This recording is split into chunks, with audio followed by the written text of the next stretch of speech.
Everybody's afraid of octaves. I'm afraid of octaves. Octaves. 2 notes, 12 semitones apart.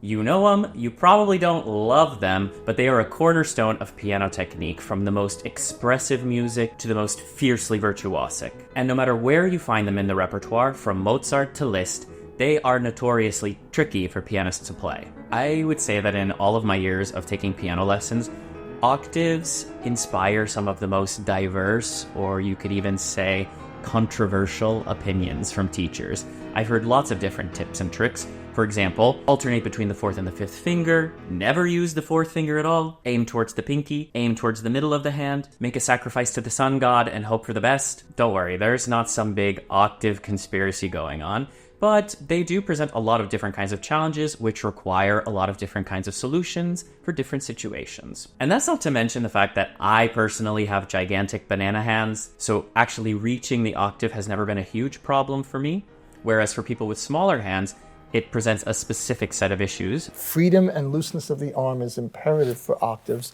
but overstraining the wrist is not necessary. So, how do we deal with all of this information? We will get to that momentarily, but before we do, I want to remind you all to smash that subscribe button. We are getting closer and closer to 200,000 subscribers, so every subscribe helps. Be sure to also like this video and share it with someone who you think might be interested. Perhaps your piano playing friends, your piano students who are struggling with octaves, or maybe your frenemy rival in the practice room next to you who's been playing that one part of the heroic Polonaise one too many times. I'm Robert Fleitz from Tonebase, and today I've pulled together the thoughts of several Tonebase artists who are giving us their opinions on how to practice and think about octaves, from the very fundamentals to how it's applied in actual pieces of repertoire, specifically Liszt's La Campanella and the Schubert Wanderer Fantasy.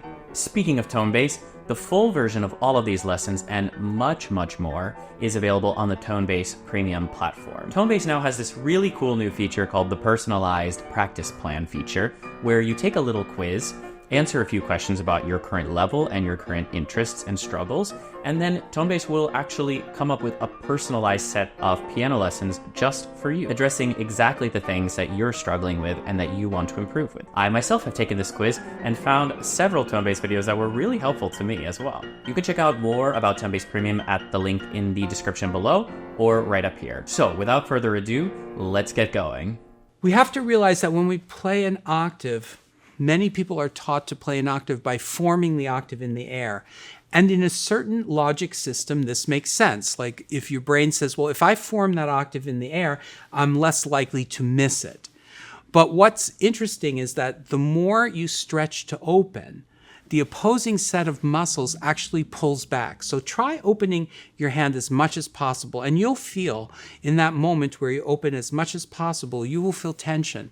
And what that tension is actually the opposing set of muscles telling you you can't go any further. And it pulls in the opposite direction. But it's very interesting that when we have something else open us, our hand can open passively. Meaning, if I take 2 fingers of my left hand, the second finger and my thumb, and I position my second finger on 5 and my thumbs together, I can use my left hand to open up my right hand. The moment I do that, I have no experience of stretching in my right hand.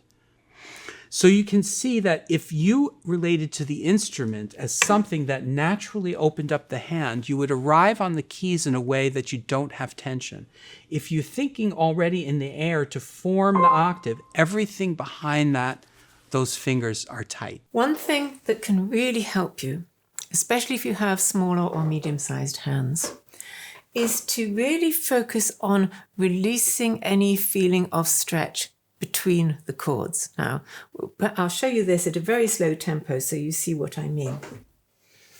So I'm going to do it at an octave, but you can do it at any interval. Now, I open up to play the octave.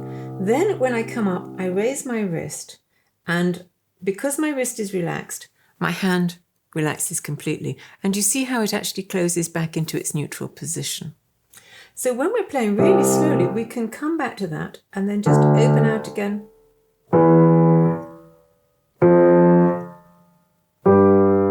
It's not a conscious feeling of closing up. It's just opening out and then coming back to your normal position. If I'm faster, it closes in a tiny bit, but not as much as for the slower octaves. With solid octaves, the top note in the right hand is typically going to be much, much more important. Pinky is king 99% of the time. My thumb is very light. You want to think about 70 to 80% of your energy being on the pinky. Now, I'm not saying, again, pushing and kind of exerting force and more. I'm talking about leaning and using your weight. You don't even need to be near the piano to do this. If you just sit elevated and let your elbows hang close to your sides, you just snap the wrist back like you're summoning the energy up, down, up, down, up, down. And you get used to the idea of just up. It doesn't matter what note. I'm just getting used to relaxing the energy out that I've summoned up, that energy. You could do that if you need to, just get used to that. One thing that I learned that was incredible, and I couldn't do octaves because my hands were like this. And it was Adele Marcus who said, curl your second finger. When you curl your second finger when you drop, not only does that avoid tightness, it relaxes the hand and it opens the hand. Just try it. Just put your hand up like that, curl your second finger in, you get more span. It opens your hand because you're pointing everything out that way. And that's a wonderful trick. It's not even a trick, it's just, it seems natural now. Anytime I drop into an octave, my second finger's curled. It feels strange at first to do that, but after a while, it's where it wants to go because you're concentrating on the weakest part of your hand, that pinky. Finally, the most notoriously difficult passage maybe of the 19th century.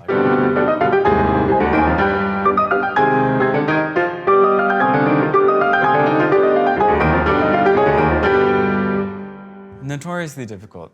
Now to play the octaves.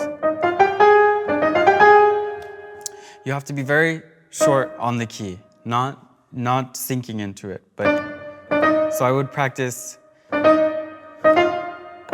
and you feel your whole arm travel with each octave. Little side note about octaves.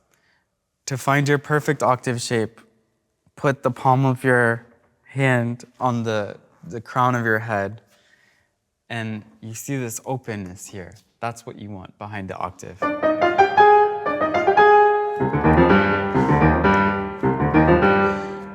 For me, I put only in the left hand 4 on the black key, which actually shifts my hand kind of this way.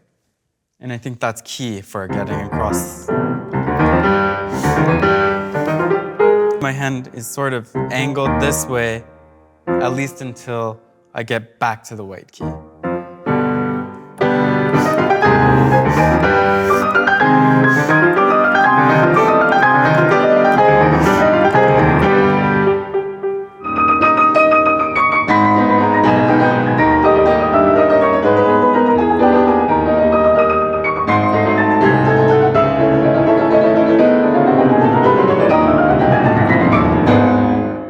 Each group of 6 octaves is one movement, one overall movement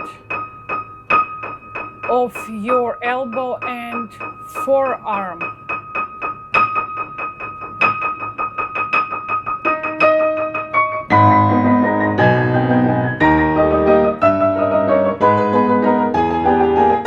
So the way you think about it, you only think half a measure at once. You, under any circumstances, do not think each octave by itself, because you'll die and everybody will die and we will all die. We have to make our brain think in bigger chunks. We need to make our brain pretend that we just play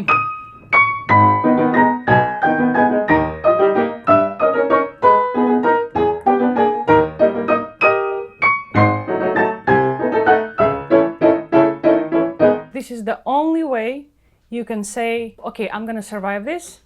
You can say to yourself, I am actually going to have powerful right hand, and I'm going to nail all my repetitions. Thanks for joining us today on this journey into one of the most fundamental elements of piano technique. I hope you ate it right up. Get it? Don't forget to check out Tonebase Premium, where you can find the full version of all the lessons that were sampled today, as well as many other lessons on the topic of octaves, piano fundamentals, and great works in the piano repertoire. You can find out more at the link in the description or right up here. Be sure to subscribe so that you can stay up to date with all of the wonderful piano content that we have coming up for you. If you made it this far into the video, you are a superstar, and I thank you very much for that. Again, I'm Robert Fleitz from Tonebase, and I look forward to seeing you next time. See ya.